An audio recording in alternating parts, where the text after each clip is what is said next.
Soyez bénis, bien-aimés dans le Seigneur. Bon vendredi à tous et bienvenue dans notre vendredi de guérison. Et comme vous savez, chaque vendredi, nous partageons un passage sur la santé, sur la guérison divine. Et omnis ça, nous allons partager aussi des versets de la méditation programmée. Voilà, un exemple de méditation que j'avais donné mercredi, qui était méditer le livre de Éphésiens, et pour la réflexion, le livre du Proverbe, et pour la prière, le livre des psaumes. Voilà.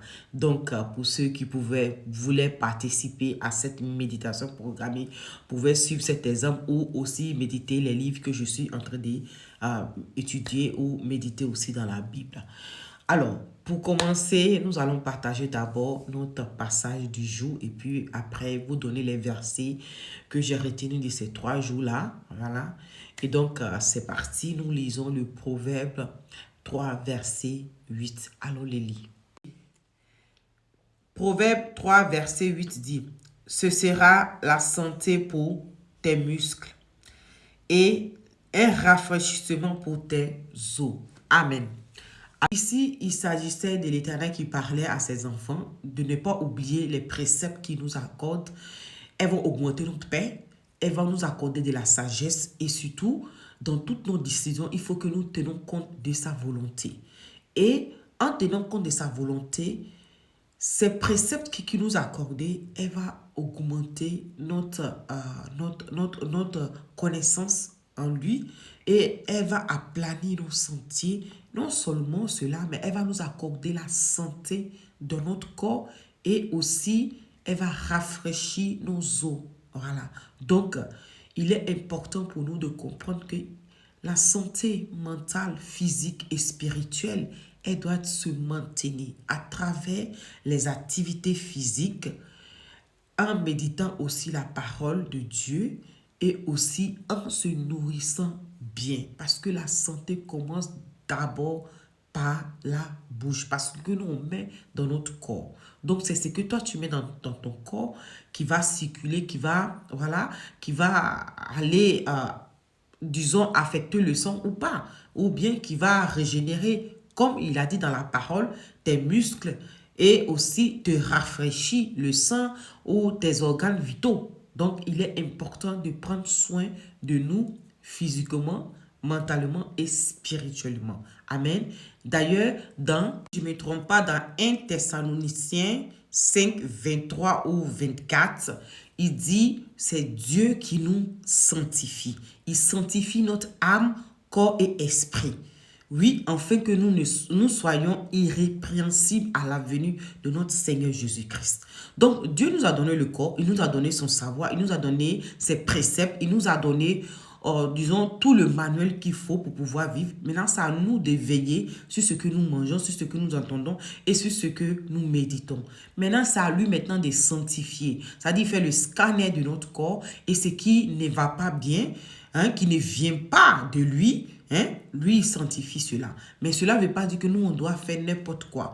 L'apôtre Paul pouvait dire, tout m'est permis, mais tout m'est pas utile. Donc, c'est pas parce que tu peux toutes choses que, voilà, tu fais ce que tu veux. Non, tu dois aussi prendre soin de ton corps. Et si nous voyons dans la Bible, c'est la seule partie où on nous dit que c'est nous-mêmes, nous devons prendre soin de notre corps. Voilà. De l'autre côté, les autres, tu vois, Dieu va faire, mais le soin de ton corps, là, c'est nous qui devons prendre soin de cela. Voilà. Parce que Dieu t'a donné la vie, tu dois protéger cette vie. OK? Donc, ça, c'était sur la santé, sur la guérison divine.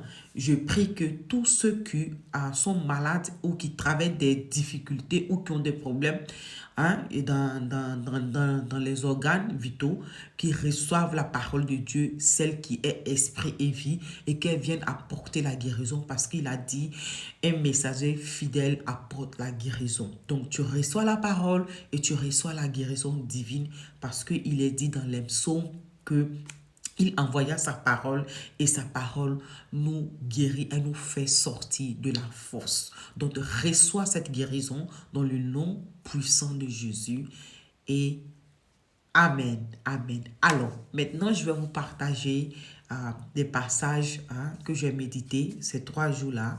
Je vais vous partager quelques passages dedans. Allons lire. La dernière, j'avais partagé Éphésiens 1, verset 15 à 18, où l'apôtre Paul parlait des Éphésiens, où il disait que voilà, il a pris les dévotions, les foi, les charités, et donc il méditait, il priait, et il ne cessait d'adresser des prières à Dieu pour eux en faveur, afin que Dieu illumine encore les yeux de leur cœur et qu'il leur accorde la sagesse, la révélation et la richesse qui est attachée à ce qu'il a appelé. Amen.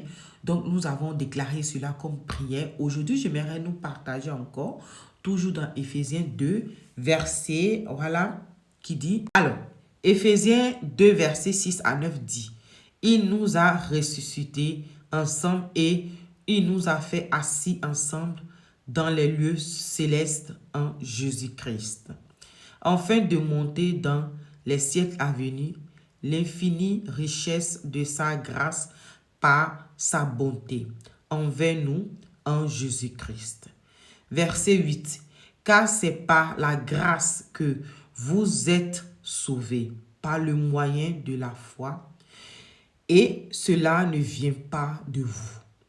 C'est le don de Dieu. » Verset 9. « Ce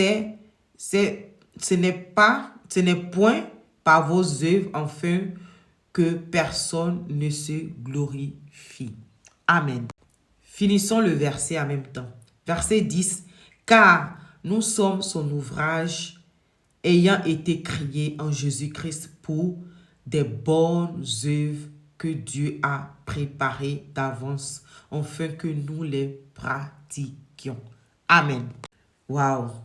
Ah, comment c'est beau. Aujourd'hui, dans la méditation que je vais vous partager seulement voilà, le salut par la foi.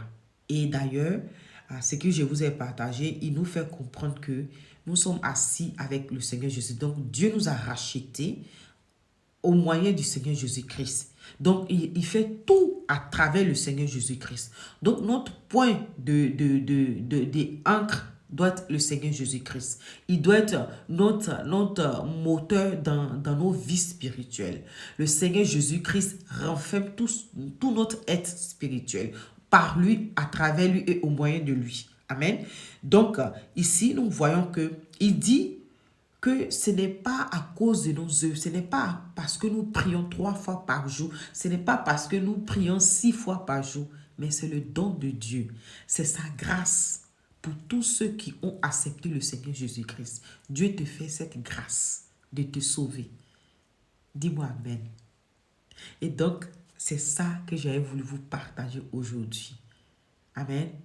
Et aussi, quelques méditations de l'Epsaume et aussi du proverbe, parce que aussi quelques paroles de l'Epsaume, je ne l'ai pas mentionné. Dans le psaume 1, il nous parle de l'homme qui est heureux.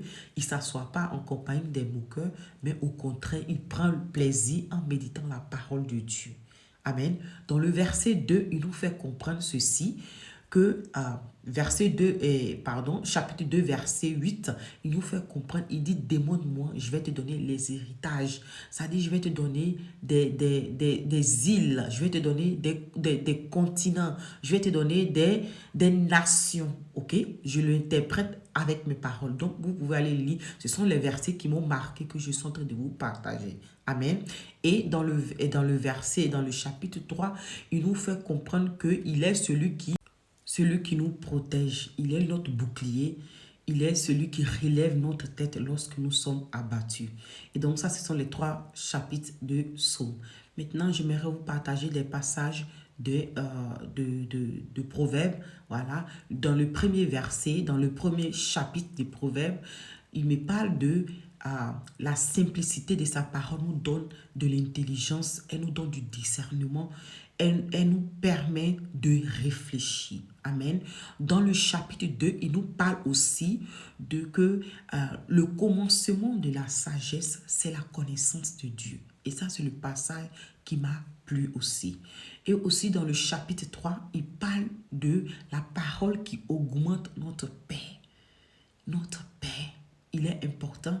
Et le verset que nous venons de partager aujourd'hui, qui est le verset 8, qui nous parle, que la parole nous donne, elle renforce nos muscles et elle nous donne